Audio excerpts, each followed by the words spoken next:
Alam niyo ba ang Philippine Merchant Marine Academy? Sa paglipas ng maraming taon, ang academy na ito ay nakapag-produce ng Master Mariners, Chief Engineers, Shipping Executives, Naval Officers at iba pa. Sa video na ito, pag-usapan natin ang general info and brief history, curriculum, organizations, mga kadete, at basic qualification requirements. Unahin natin ang general info and brief history. Ang PMMA ay matatagpuan sa Naval Station in San Narciso, Zambales. Gumagraduate sila sa ranggong ensign. Ang counterpart nito ay second lieutenant sa AFP at lieutenant naman sa PNP. Pwede silang maging merchant marine, Philippine Navy at Philippine Coast Guard. Nagawa itong academy nito noong January 1, 1820. Ang motto nila ay Righteousness, Humility, and Courage. Ang mandate naman nila ay RA 3680. Ang official color nila ay blue, gold, and white. At ang tawag sa team nila ay PMMA Team.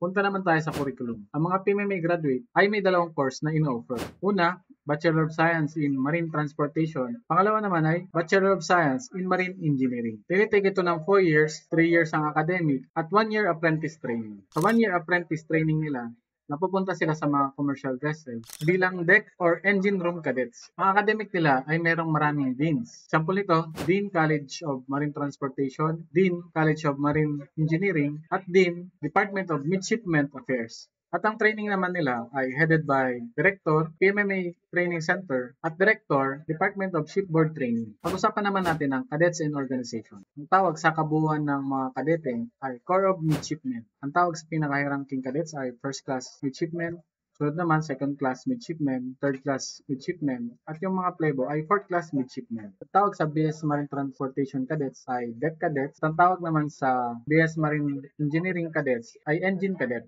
Punta naman tayo sa last part, yung basic qualification and requirements. Una, male or female, physically fit, natural born citizen. Pangalawa, single and never been married and has no children out of wedlock. Free from being accused or convicted of any crime against the law of the state.